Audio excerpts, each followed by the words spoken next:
بسم الله الرحمن الرحيم الحمد لله رب العالمين والصلاة والسلام على رسولنا محمد وعلى آله وأصحابه أجمعين السلام عليكم ورحمة الله وبركاته hurmatli ustozlar va qarindoshlar bugungi tafsir darsimiz Ali İmran surasi 195 oyatdan 200 oyatning oxirigacha A'udhu billahi mineşşeytanir racim Bismillahirrahmanirrahim Fastacabe lehum rabbuhum enni la udi'u عمل عامل منكم من ذكر أو أنثى بعضكم من بعض فالذين هاجروا وأخرجوا من ديارهم وأوذوا في سبيلي وقاتلوا وقتلوا لأكفرن عنهم سيئاتهم ولأدخلنهم جنات تجري من تحتها الأنهار ثوابا من عند الله والله عنده حسن الثواب. Yuqorida tilovat qilingan oyatning qisqacha tarjimasi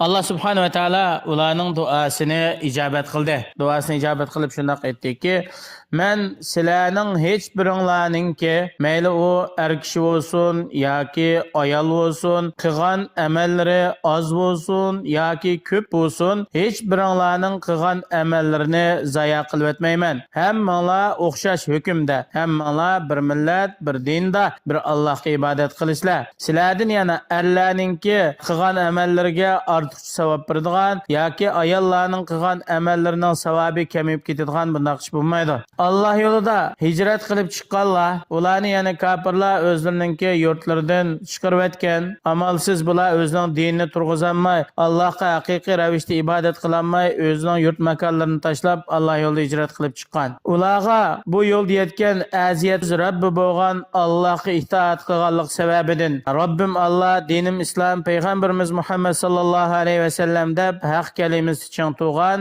Allohga taat ibodat qilganlikdan bularga nurg'un aziyatlar yetgan. Bular Alloh yo'lida urush qiladi. Allohning kalimasini oliy qilish yo'lida o'ltiriladi, shahid bo'ladi. Alloh yo'lida hayotini taqdim qiladi. Alloh aytadi, men qiyomat kuni ularningki xatoliklarini afu qilaman, gunohlarini o'tib o'taman. Ularni qasrlarining ostidan suzuk sular turadigan bog'u bo'stonlik jannatlarga kirgizaman. Mana bu Allohning huzuridan ularga tayyorlangan savob mukofot. Allohning huzuridagi mukofot intayin go'zal va esil bo'lib, uning hech bir o'xshi yo'q. Buni inson o'zining tili bilan sifatlab bermaydi. La yaghurrannaka taqallubul lazina kafaru fil bilad mata'un qalilun thumma ma'wahum jahannam wa bi'sal mihad lakinil lazina ittaqaw rabbahum lahum jannatun tajri min tahtiha al-anhar خالدين فيها نزلا من عند الله وما عند الله خير للأبرار. Ey Allah'ın peygamberi sallallahu aleyhi ve sellem, kafirlarninki şehirmi şehir, devletmi devlet kizip yürüyüşü, seyahat kılışı ve ziminlarga ega bulup hükümranlık kılışı, ularning ticaretlerinin kenar buluşu, iqtisodinin taraqqiy qilishi, rizqlarining ko'p bo'lishi seni aldab qo'ymasin. Ki sen ularning holidan, ahvolidan bir g'am qilib, qayg'urib ketmagin. Qayg'uliq bunday ishlarni his qilmagin. O'zingni bir aram qilmagin. Chunki bu dunyoning manfaati degan ozg'inak manfaat hamon yo'qoladi. Bu davom qilmaydi. Ashuningdan keyin, ya'ni bu dunyo manfaati yo'qolgandan keyin bu kafirlarning boradigan joyi qiyomat kuni jahannam bo'ladi. Bu kafirlarga tayyorlangan jahannam nima degan yomon joy. Lekin Robbining buyrug'iga bo'ysunib, cheklamalardan yiroq bo'lish bilan haqiqiy taqvodorlik qilgan mu'minlarga, ularga qasrlarning ostidan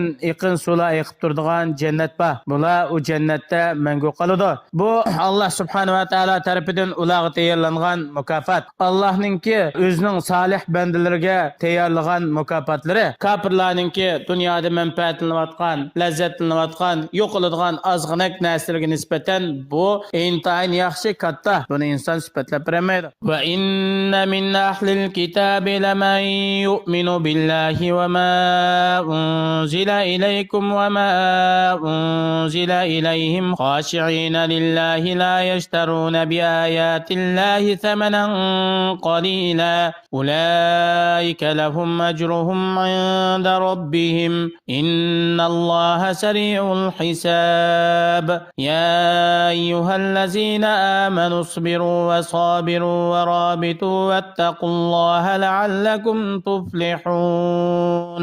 Ahli kitoblarning hammasi o'xshash emas. Ahli kitoblarning orasidami Allohga ishonadigan, Alloh tarafdan sizlarga nozil qilingan haqiqat va hidoyatga ishonadigan, iymon etadigan shunday bir bo'lik kishilar bor. Va bular Alloh tarafdan o'zlariga nozil bo'lgan, ya'ni kitoblardagi Allohning hukmlariga, payg'ambar alayhisolamning payg'ambarlik sifatlariga ishonadi. Bular Allohning payg'ambarlarining orasini arimaydi, hammasiga iymon etadi, Allohga bo'ysunadi, Allohning huzuridagi ajr savob rag'batlanadi. Bular Allohning oyatlarini, payg'ambar alayhisolamning sifatlarini e'tiborsiz dunyoninki mol mulk matolari tangilariga tegishmaydi. Mushu sifatlar bilan sifatlangan kishilar, ya'ni ahli kitob orasidagi iymon etgan mu'min kishilar uchun ularga Robbining huzurida katta savob bor. Allah subhanahu wa ta'ala qilgan amallardan hisobni ag'uchidir va u amallarga jazo mukofotni tiz berguchidir. Ey Allohga ishongan, Allohning payg'ambariga ergashgan mu'minlar, sizlar shariat buyurgan amal ibodatlarni ado qilishda sabrchan bo'linglar. Dunyo tarafdan sizlarga yetgan balo musibat qiyinchiliklarga sabr qilinglar. Sizlar sabrchanlik bilan kofirlardan g'olib kelisizlar, nusrat qozonasizlar. Chunki kafirlar sizlarga o'xshash sabrchan emas. Alloh yo'lida jihad qilinglar, jihadni turg'izinglar. Allohning buyrug'iga bo'ysunish, cheklimlardan yiroq bo'lish bilan haqiqiy taqvodorlardan bo'linglar. Cho'qim shunda qilgan vaqtinglarda sizlar do'zaxdan salomat qilish va jannat kirish bilan talab qilingan narsalarga cho'qim erisha olasizlar. Yuqoridagi oyatdan ilingan foydalar. Birinchisi, mu'minga Alloh yo'lida yetgan aziyatlar, shu sababdan mu'min Allohning yo'lida hijrat qilib chiqishga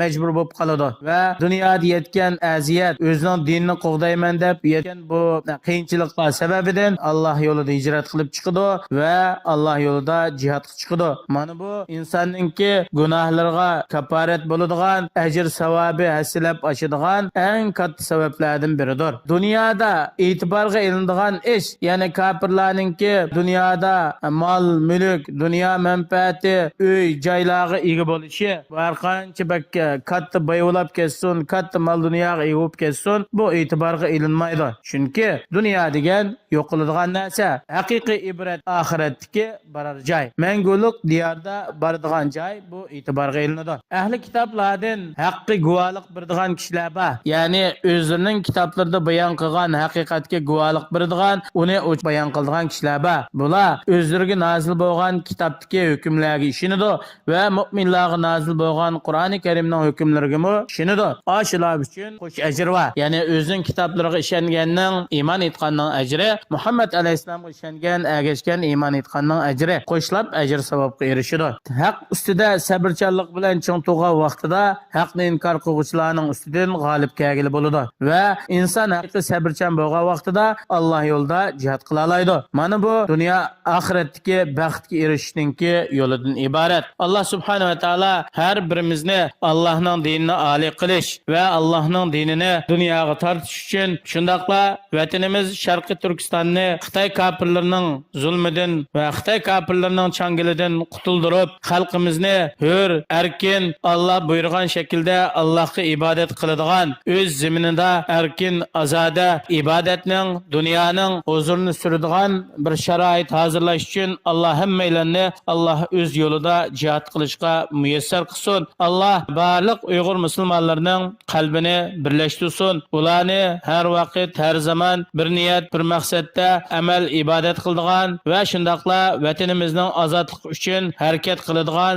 haqiqiy qarindoshlarning qatoridan qilsin. Alloh subhanahu va taolo har birimizni o'zimizning g'oya maqsadlarimizga yetkazsin va shu chet elda g'arib musofirlikda yashayotgan barliq qarindoshlarimizning g'am qayg'ularini Alloh ko'tarib olsin. Alloh pat fursatda har hammamizni ko'zlagan nishon maqsadlarimizga yetkazgay. Assalomu alaykum va rahmatullohi va barakatuh.